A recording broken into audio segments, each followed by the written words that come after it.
So I told him I'd talk up here because I always write a lot of stuff that I want to talk about, and then as you'll probably soon see, I sort of get off. But I'm glad to be here. I'll follow up on what Molly said. I'm in an airport in New York. I was at a MLB meeting, and I was at LaGuardia and waiting for my Frontier flight. Nothing against Frontier. At the time, they were a sponsor. Now I don't know what the hell they're doing. But anyway, I was sitting with my back toward this lady who was sitting here, and a couple seats over was a guy, and he says, hey, are you Dick Monfort? And I said, oh boy. And I said, yeah, I am. And so we started talking about baseball and, you know, what are you going to do about this and what are you going to do about that? Well, pretty soon, this gal, little gal, okay, pops up and starts drilling me. And why aren't you doing this and why aren't you doing that and, you know, this, that, and everything else. And we talked for quite a while. We probably talked for 20 minutes, most of it me defending the Rockies. And we finally, we were friendly, and, you know, we're starting to load the plane. And so I get in, and I've got seat 3C. So I sit down in 3C, and 3D is Molly's mother, Rona. So we had another 4 hours to deal with it. But she's a lovely lady, and I love her dearly. And we've gone to Avalanche games together. And where I met Molly was it was her birthday, right? Not 60th. Say, Greg, tell her I said it was her 60th birthday, right? And they had a birthday party, and they invited us, and we went over, and they're great cooks, and it was a great time. So anyway, that's my connection. Everybody's got a connection, right? That's mine. So anyway, I am glad to be here. I really didn't know. Molly sort of filled me in on what Thai is, and it sounds great. And I'm probably a lot of things, and a lot of things that you hear I'm not. But I truly am an entrepreneur. And I've been an entrepreneur my whole life. Nobody taught me to be it. I grew up in a family that worked a lot, worked on a farm, a feedlot and stuff, and I became an entrepreneur. I don't know why. But I'm also extremely passionate. Passionate about Colorado, passionate about Denver, about Greeley, about the Colorado Rockies, and everything we stand for as well as everything Colorado stands for. And I truly believe, that if you don't have passion, you're not going to get there. Whatever you're trying to do, if you don't have passion, you're not going to get there. And some people say, well, you know what? I'm just not passionate, or I don't like this job, or I don't like that job. Maybe I just got to find something that fits me better. That's a cop-out. I'm on a hospital board, okay? Nobody despises medical costs more than I do. I'm on a university board, and nobody despises the fact that tuition keeps going up the way it does more than I do. But I'm passionate about it, and I'm trying to make a difference. So whatever you're doing, be passionate about it, put your heart and soul into it. I'll leave some extra time. This is supposed to be fun. Nobody around here wants to listen to me talk for whatever length I'm going to talk unless it's fun. So this has got to be fun. If I see it's not getting fun, I'm going to stop, but I'm going to give you plenty of time to ask questions on whatever you want. Starting pitchers, this, that, whatever you want, you can ask. And I'm going to answer the question. I'm going to answer it. I was talking to a group the other day, and the guy that introduced me said, we'll screen the questions. I said, don't screen anything. They can ask whatever they want, and if I don't know the answer, I will make it up. So anyway, I've been in lots of businesses. I don't know if that's a good thing or a bad thing. I have never once found one that was easy. Maybe I'm just unlucky, okay? Maybe I just picked the hard ones. Now, a lot of you might think baseball's easy, but we'll get to that in a little bit. Running a business is hard. It's very hard. You have to be willing to work. You have to trust in people, depend on people. You have to delegate to people. You have to take risk. You have to deal with issues, whether it's personnel issues. I mean, we all deal with personnel issues. The government. One of my favorite, the media. And another one of my favorite, weather. And sometimes in baseball, weather can be a really bad thing. But what I love most is I love to compete. I love to compete. I told somebody the other day, I met with an agent, the agent of Nolan Arenado, and he was questioning whether or not we wanted to win. When you don't win, they don't think you want to win, okay? Now you show me anybody that doesn't want to win.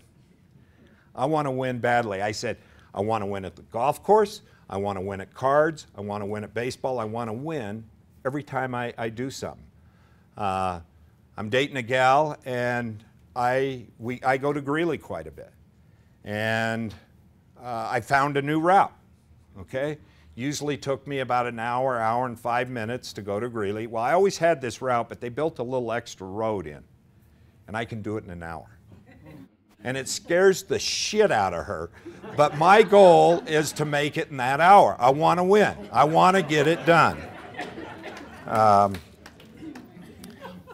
My whole world started in the beef business. My grandfather was a cattle feeder. Then my dad came along and he built a packing plant for all good reasons. And, you know, so that was my design, was to be in the beef business. Feed cattle, run a packing plant. That was it. And when I was growing up, I was in an era where chances are when you got a job, it could be the only job of your life. I mean, I thoroughly thought that I was going to be in the beef business my whole life. My dad had been in the beef business all his life, and my grandfather had been in the beef business all his life.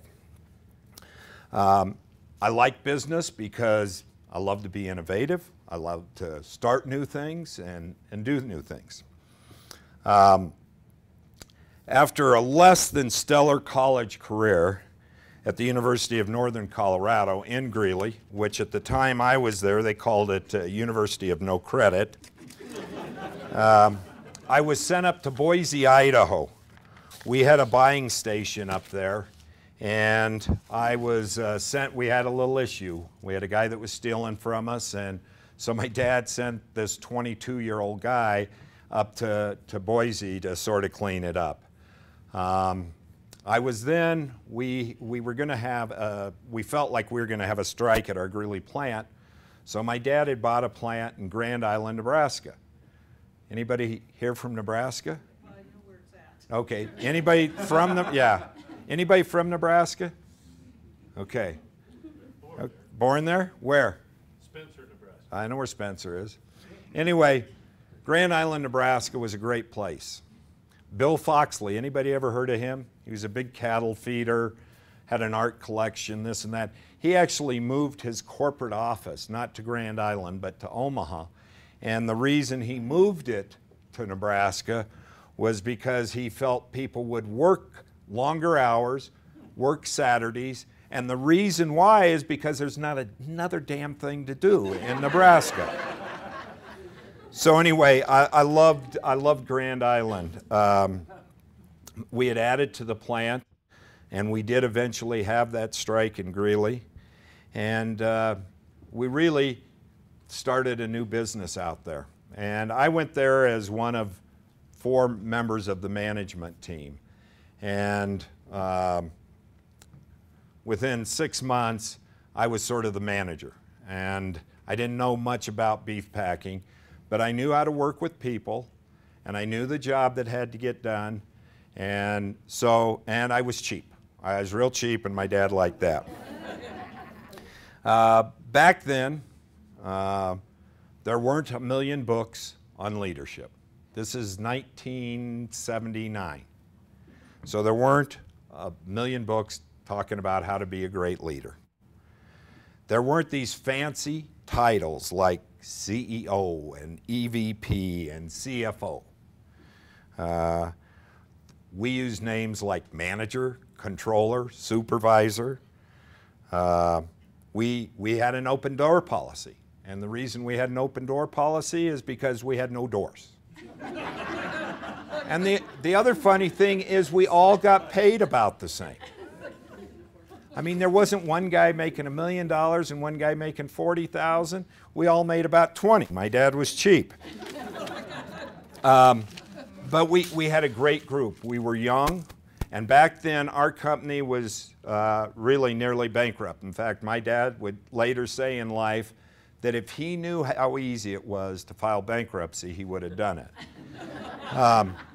But we were in Grand Island. We got the volumes going. We were competitive. It was like, okay, and I hate to use these words, but this is the way you talk in the beef business. Yesterday we killed 250 head, okay? Today we got to go 300. And our goal was to get to 2,000, and we got to 350, and then we got to 400. And the plant in Greeley was still running, but they were down because the union was causing lots of problems. So we had to keep going up. And we actually got up to 3,000 head, 50% more than anybody thought we could do. And we did it because we had a lot of guys that were just working their tail off. Remember, there was nothing else to do in Nebraska. And we just had a great group. They were young. Everybody did everything together. In 1979, I think it was 79 or 1980, we had a tornado. It was the worst tornado that had ever gone through Grand Island. There had been one 10 years before in Omaha, and they said this was as bad as that. So here we have a plant with about $20 million worth of product in it, whether it's hanging carcass or box beef or whatever. There was about $20 million worth of product in the plant. We had no power, none. And that's a bad thing for a refrigerated plant, right? And the roads were closed. I mean, there were poles down and this, that, and everything else. And the biggest issue here is a lot of families, a lot of people that worked at the plant, they had similar problems at their homes. You know, their homes didn't have power, or their home had been blown away, or whatever. And so here we are. We have no power. They're saying we're probably not going to get it for a week. We got $20 million worth of product in the plant. So what do? You could say, okay, insurance company, come in, get rid of this stuff, write us a big check and go. Nope. You know what we did? Everybody came in there. I actually spent 7 days in a row at this plant. I had no family. My house had been saved. But people with families that were having problems came to work. And we all did it. Our whole claim was for $1 million. That'd be great. Thank you. And it was because of the people that worked there. We were entrepreneurs, all of us, not just me, all of us. We had a problem, we worked the problem. We didn't have a bunch of fancy productivity charts that showed all this stuff. We just knew what we had to get done, and we got it done. After Grand Island, I left Grand Island after being on there only 2 years. We actually settled the strike in Greeley, probably because they saw what was going on in Grand Island. My dad said, come on back, and I came back, and we started the Greeley plant with a lot of different people. A lot of the people from Nebraska came with me. And from 1980 to 1987, we were the best beef company in the world. And people will say, well, sure, what are you going to say? You were the worst? But back then, all the beef companies were public. You could report, you could see the numbers, and we were the best. Our productivity was the best. We made more money than anybody else. And in '87, we sold to ConAgra, who was a big corporate company out of Omaha. And guess what? They did have CFOs and CEOs and EVPs and productivity charts and this, that, and everything else. And so After time, it became no more fun for me. I was battling with them on how to run the business, and in 1995, I left. And I loved the beef business. I loved it. I was passionate about it. I woke up every morning thinking, you know, how can we make it better? So in 95, I left, and the company, Monfort of Colorado, was bought by ConAgra. I usually tell people we merged, but in reality, they bought us.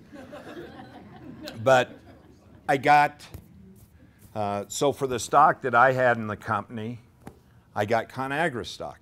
And it was a pooling deal, which pooling deal I don't think are as easy today as what, there may not even be a pooling deal. But what happens is you sell your company and you get this stock.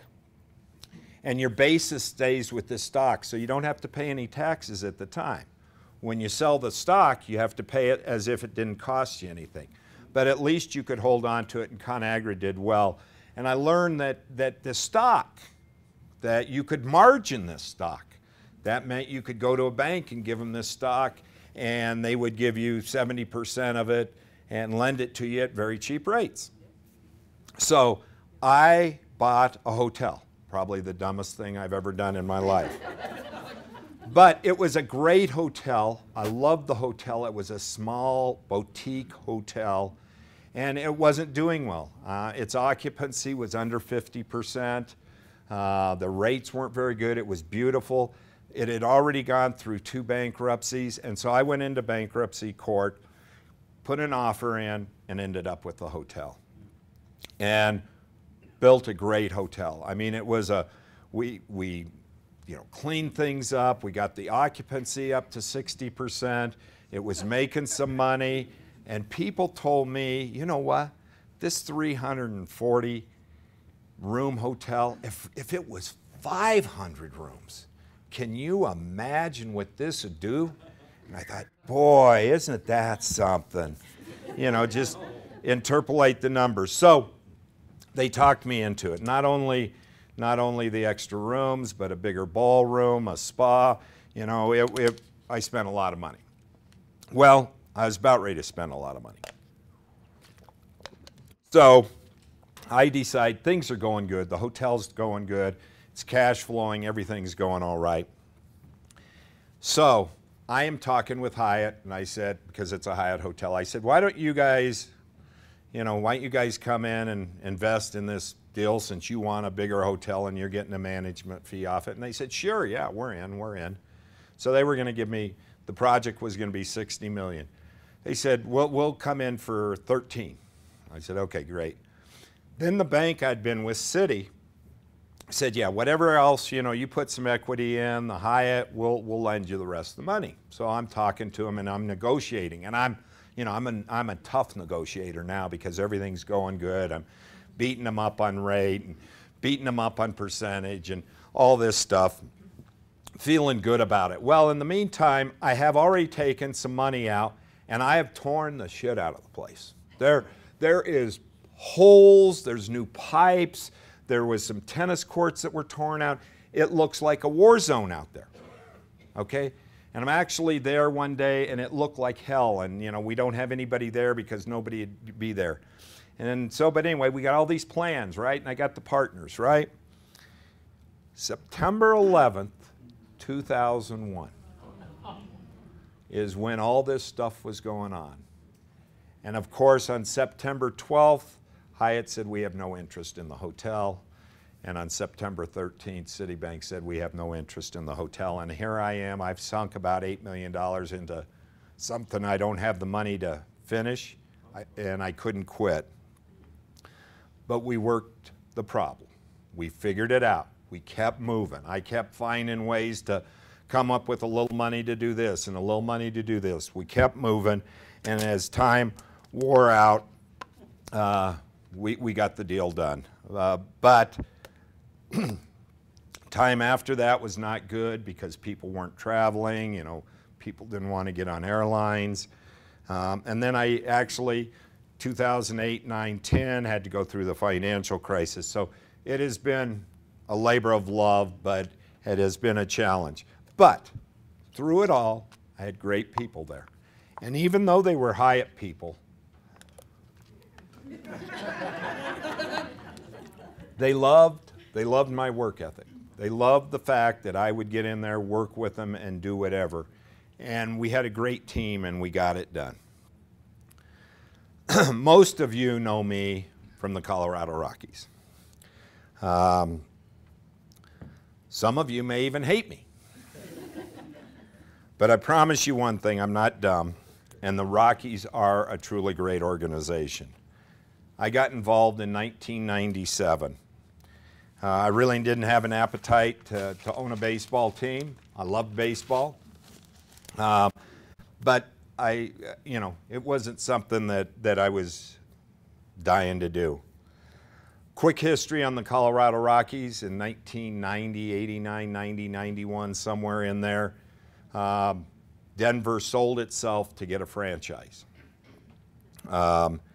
And two guys from Youngstown, Ohio, weaseled their way into owning that franchise. And maybe weaseled isn't the right word, but can somebody in this room tell me why two people from Youngstown, Ohio, the crook country of the world, would have the Colorado Rockies?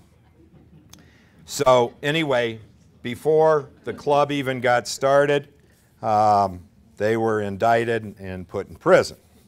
So,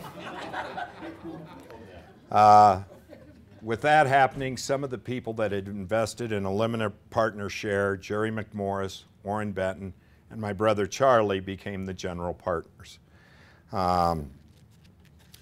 Denver was great. I mean, for those of you that were around in '93, I was, 80,000 people at Mile High watching baseball games. Every record in the book, attendance-wise, will never be broken, because there is no stadium that holds 80,000 people, and Denver owns them all. Jerry and Charlie and Orrin were great. They spent the money on players, and in 1995, they actually were the first team ever to get in the playoffs at that early of a stage after 2 years. I don't think anybody had ever done it shorter than 8 years. But it was a different world, and our starting salary, our salary today is about $110 million. Our salary back then was under 10. So things have changed. But in '97, Jerry and Orrin had some financial problems of their own outside of the Rockies, and I bought some of their stock. We continued. I was a very passive individual. I didn't do anything. Jerry would tell us what was going on. Jerry actually ran the club. And we spent a lot of money. We kept spending on our early success. Had made us think that this is pretty easy. Shit, 2 years, we get in the playoffs. 3 or 4 years, we'll win, a couple World Series. We'll just keep spending money. Everything will be fine. In fact, I asked Jerry one time, we were dealing on 2 pitchers, and I said, okay, well, I can see how we can afford one of them, but what if they both sign with us? We'll just raise the tickets. I said, oh, shit, well, no problem there. But we kept spending and spending, and in 2001, the banks came to us probably shortly after September 11th and said, enough is enough, because what we would do is every year we'd lose money and we'd just borrow more money. So if our line was $40 million and we lost $5 million, we borrowed $45 million. Next year, $50 million. Next year, $6. So it just kept going on. And we really didn't have a business. It's more of a toy. And so in 2001, we had to take a real good look at ourselves, at which we did. And all of a sudden, I got a lot more involved than what I'd been. A guy by the name of Kelly McGregor, who worked for the team, became president. A couple years later, my brother Charlie took over Jerry's position as the chairman of the board. And then in 2005, Charlie and I bought out Jerry. In between that time, in dealing with the banks said, here's what you think you are underwater, and somebody's going to have to come up with this money. And I said, okay. I knew what I thought we were underwater. And they came in and said, somebody needs to put $50 million into this club. I said, great. Isn't that fun? But it really wasn't because of the guys we signed. It was just, we were not running a business. You know, it was just, you know, you can't run a business that year after year is going to lose money, and someday at the end of the rainbow you're just going to sell it for a bunch of money. So we had to get a hold of ourselves.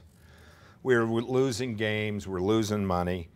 Kelly McGregor really put a stamp on the organization. He was great.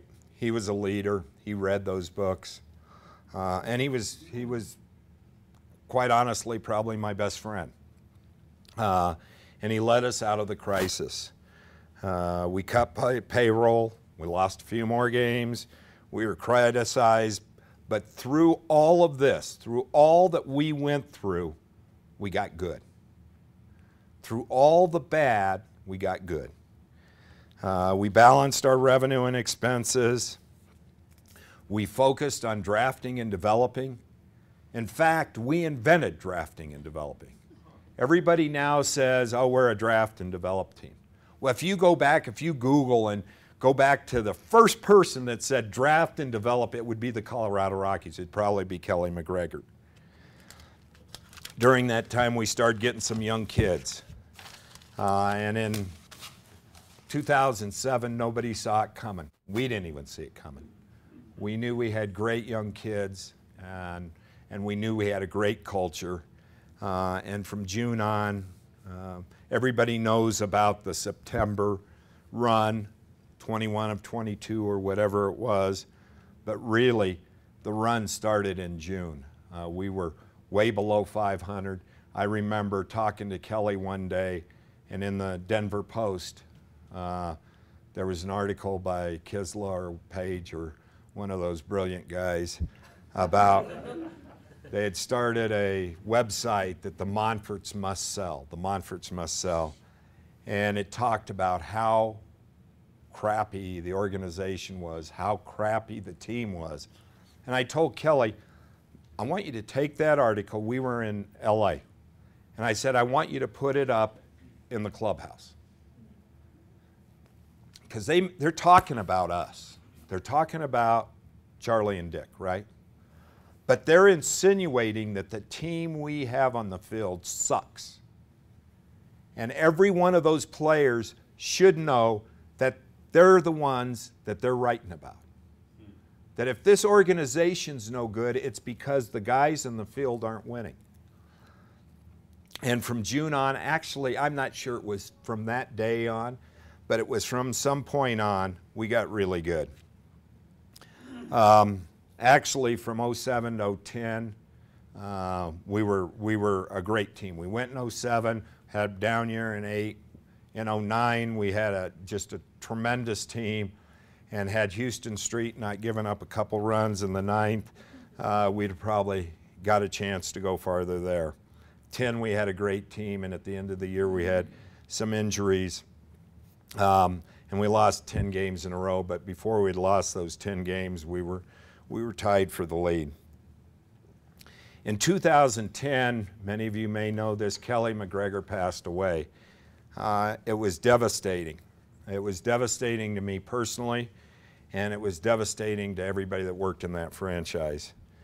At the time, I had 3 choices.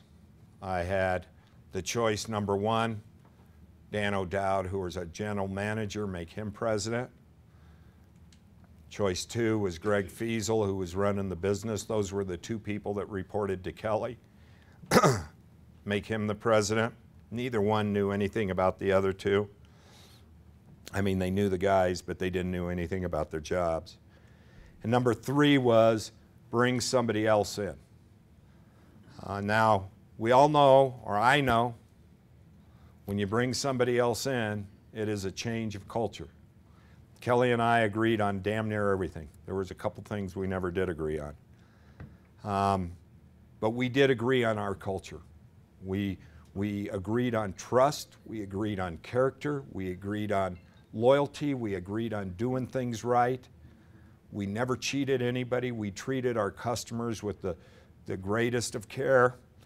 And so I was really not up for bringing in anybody. So I stepped into the role. If asked, did I do the right thing? Say, damn right we did.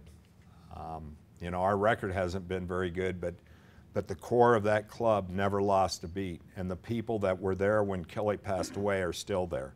And the service we provide is still there. At the time, we were actually working on this when Kelly passed away. But we had the worst. If anybody had ever been to our spring training facility, anybody ever been to Tucson? Tucson? Okay, Tucson. Dump. Big dump. Nice city.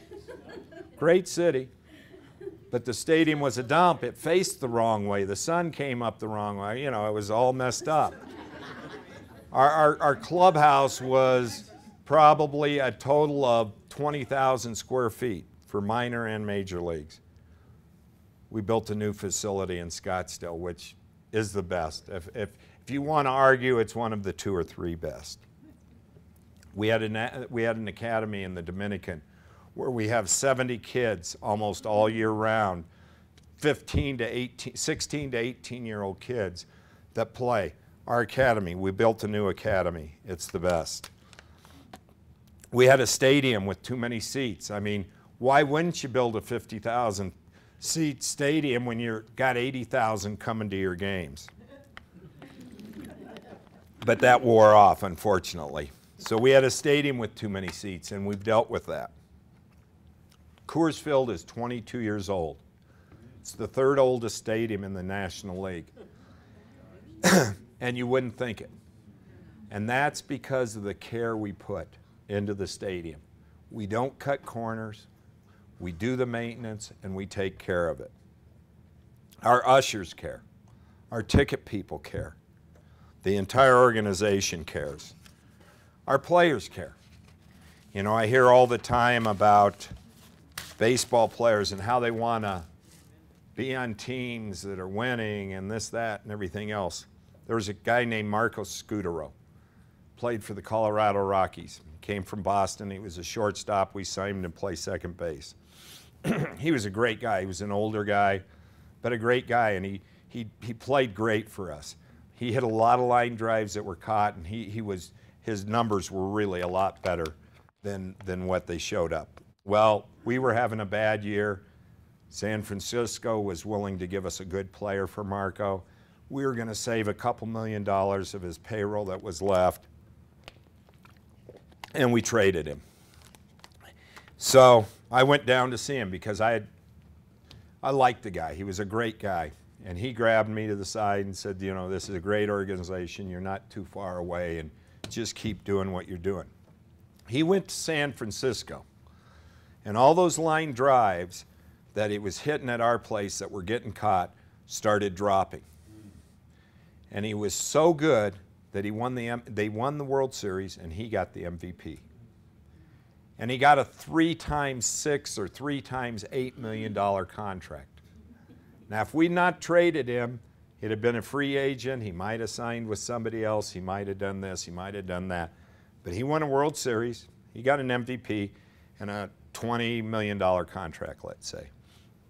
I saw him the next year. I saw him at Coors Field. I was out on the field. He was coming out for BP, and he walked over to me. I didn't walk over to him. He just walked over to me. And he says, I've played in Boston. He spoke Spanish, but he could speak a little English. Played Boston.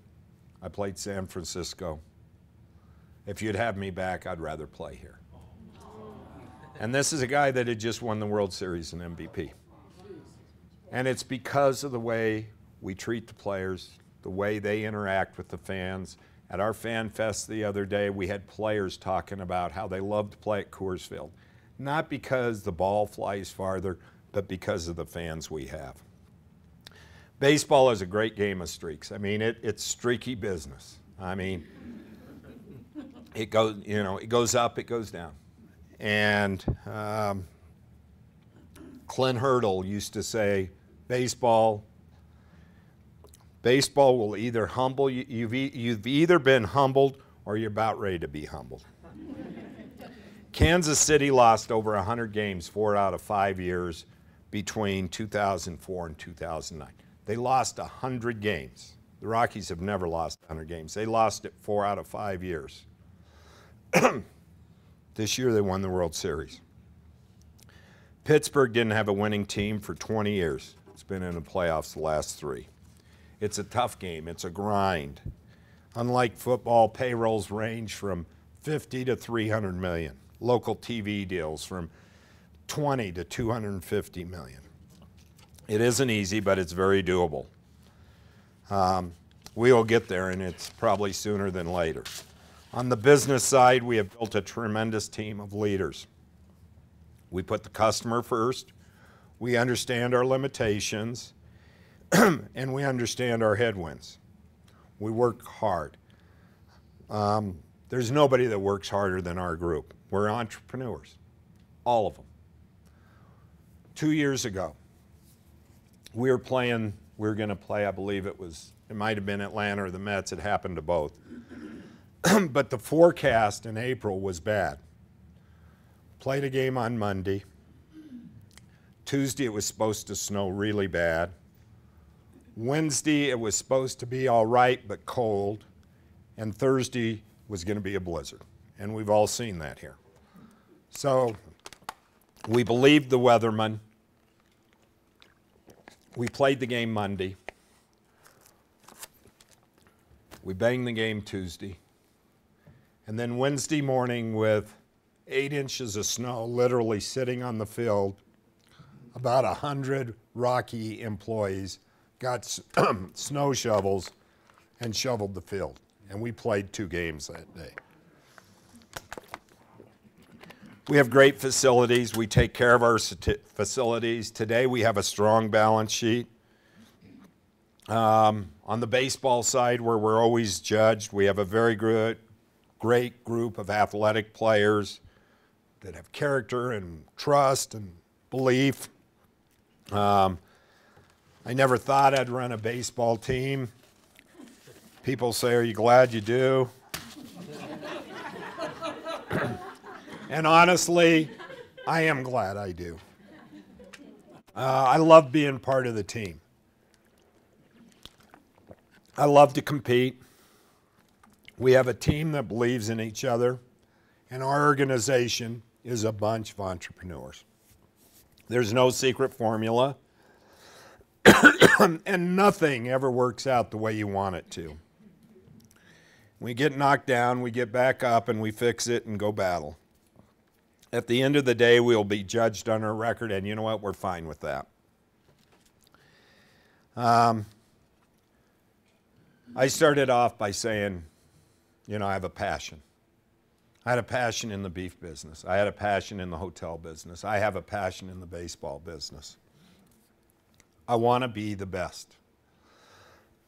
Not for myself, because somebody else is going to determine where I'm going after this. But I want to be good. I want to be something that this area can be proud of. I grew up being a Packer fan for lots of different reasons. But right now, I'm a huge Broncos fan. And I hope like hell that Peyton Manning can go out winning. I love John Elway. Gary Kubiak this year, great story. He called, so he had somebody call over to the office. He wanted to buy 5 tickets. He's taking his family to a game. Terry said, "Do you really want him to pay for them?" Terry's my assistant. Molly got to know Terry, I'm sure.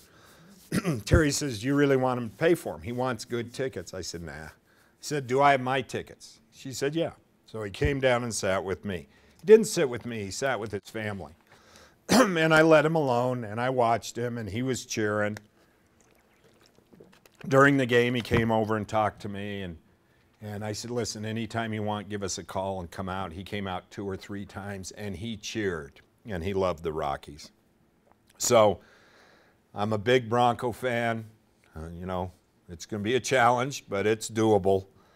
But I am passionate about what I do. I'm passionate about this state. All the University Hospital, the University of Northern Colorado, the Economic Development Commission, which I sit on. I do these all not because it pays nothing, but I do it because I want to help. And I want to be good, and I want all these organizations to be good, and I do it for the state of Colorado.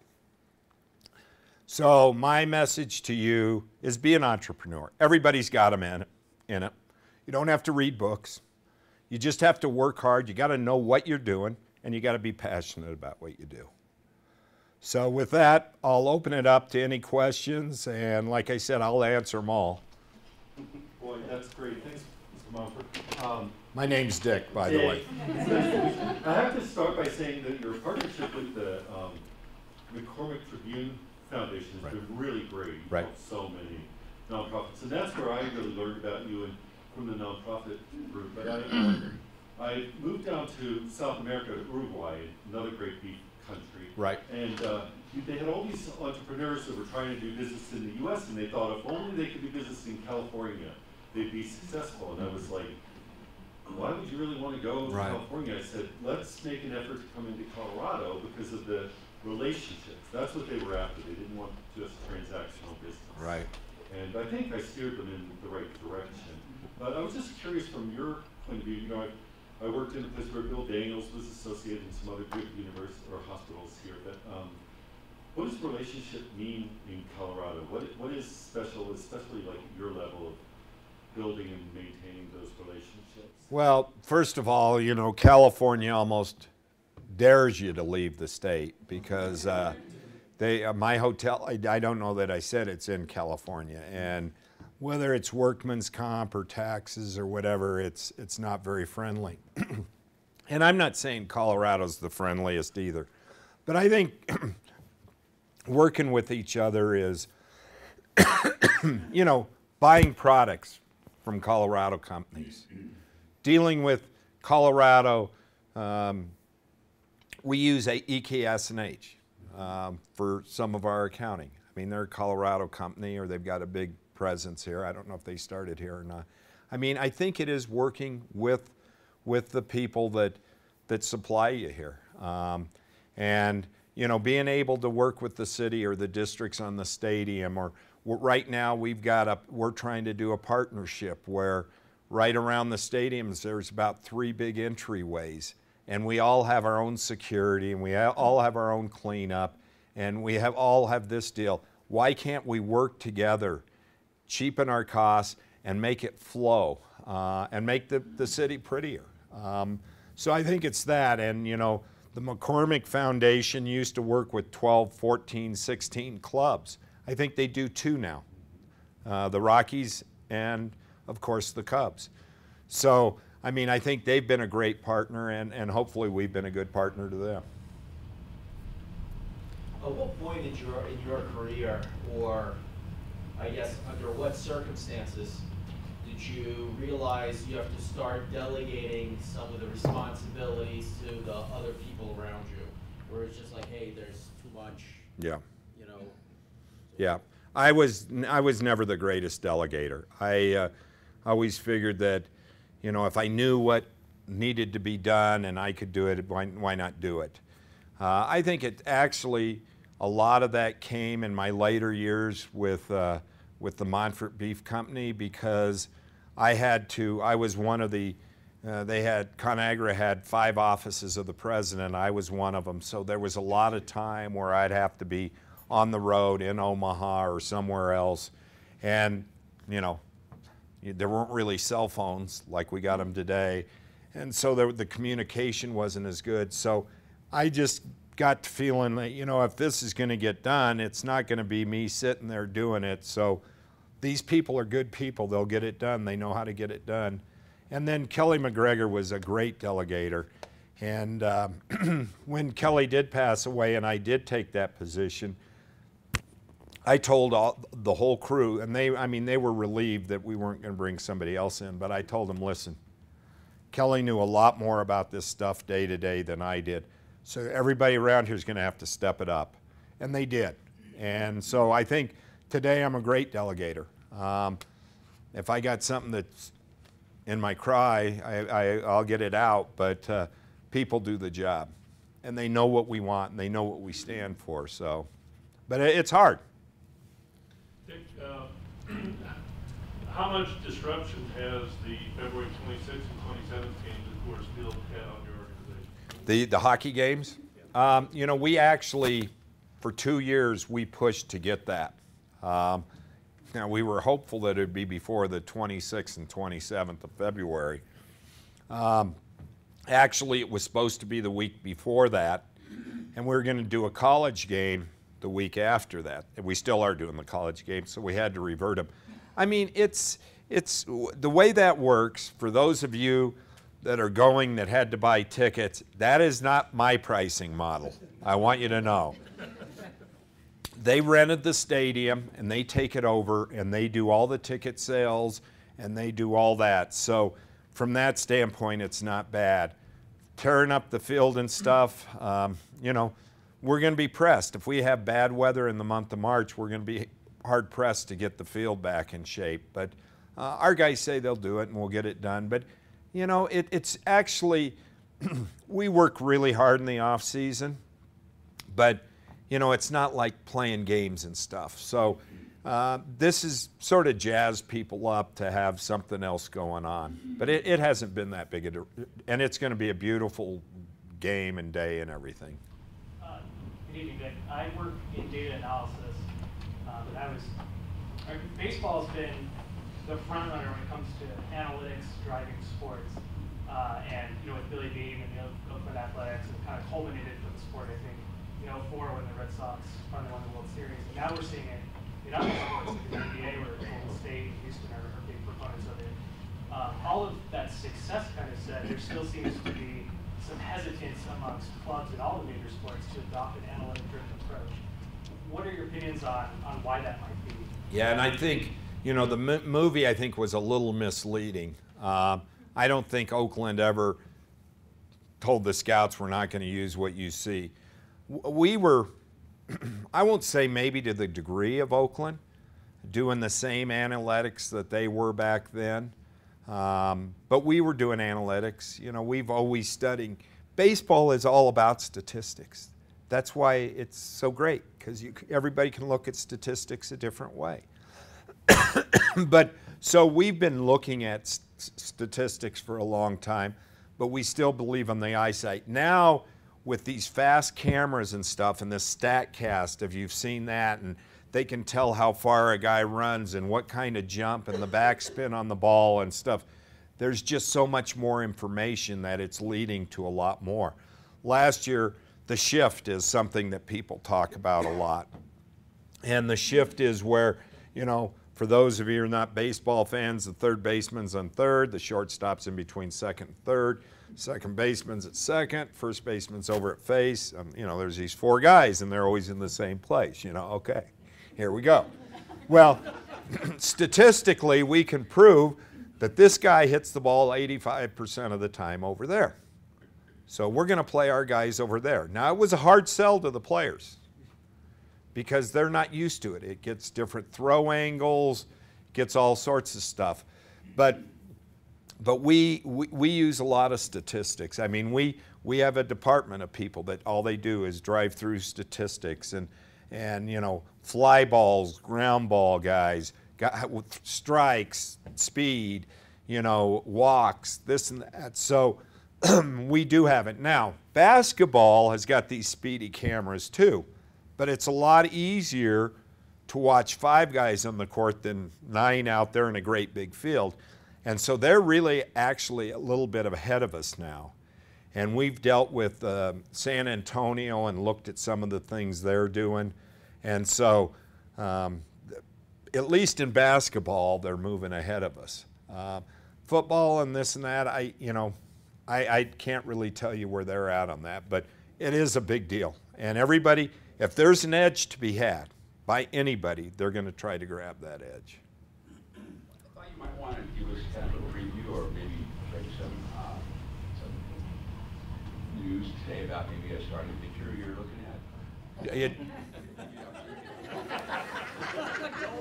Yeah, I'll answer that. No, it's a guy from Galarraga. No, that is Gallardo, I think is his name. Does that sound like the name you're talking about? Yeah, we have no interest in him. But the agent in baseball, after you've gone through arbitration, and when you're a free agent, which means you have no contract left, so at the end of the year, you can become a free agent. Well, in the last basic agreement, there was a rule that it's called a qualifying offer. So the club can make a qualifying offer, which we did to Michael Kadire 2 years ago. And 2 years ago, it was $15 million. This year, it was $15.8 million. 1 year, $15,800,000. Up until this year, nobody had said no. Everybody had said no to the qualifying offer, and they became a free agent. Now, the problem with that is that if you become a free agent and somebody else signs you, they have to give you a draft choice. Gallardo, or however you pronounce his name, did not take the qualifying offer. And his agent is having trouble getting anybody to sign the player. So he called us. Eventually, we called him back, said, we really don't have any interest. We don't want to lose the draft choice. And, this guy doesn't fit our ballpark because he's a fly ball guy. So that was sort of a falsity. There is a trade that we're trying to get a relief pitcher, left-handed kid. I can't tell you where he's from. I know, but I can't tell you. And so that one is in the mix right now. Wait. Last question. Go ahead. Yeah, so what did you like? I'll answer them real quick and we'll get three in. What did you like most about the entrepreneurial process that you had so far, and what lessons did you? I think what I like the best is being a team and being involved and working on a solution. And entrepreneur, I think, is somebody that is in there with the people. He's not sitting at a desk calling and say, Joe, take care of this, get this done. It's being in the mix. So I think working with people. Back here. Thank you. You don't have to answer this one, but the question is, it looks to me like you've done a tremendous job just operating off the cuff in terms of succession plans. Do you have a succession plan in place now so that succession? Yes, so that if anything happened, it doesn't have to be thinking of should it be this one or that one or that person. So you can just, who's supposed to be in line. Right. We actually talk about all that all the time. I now have two guys that, the general manager and the business guy that, Greg and Jeff Breitich, that we meet. I meet with those two and my CFO every month. We have lunch. We talk over stuff. Everything's up for everybody to grab. I think any of those three people could take over in the interim. I have a son that I'm trying to get along, bringing him up. But all the officers have somebody designated that if something happened to them or if they left, that person would take their role. Question for you. You've had many businesses going through there. I'd like to hear your thoughts on your decision-making process and coming about how you arrive at decisions, what you look at, analysis, how do you come up with decision-making process? I think a lot of it comes down to delegating, and people come up with the ideas, and I just try to use my experience and think through all the things that could go wrong. I think knowing a lot about, we were just talking about a qualifying offer here, knowing enough about what's going on to where somebody doesn't have to reinvent the wheel when they're talking to you, so you can, you know, the people that I have are paid to do their job, but, you know, having another voice, especially on some of the tough decisions, I think just knowing what you're doing and being able to listen to it and thinking through the right answer. Thank you. Yeah. I do have to cut us off because there actually is another event in this room tonight. Okay. Thank you so much, Dick, and thank you everyone. Thank you, everybody.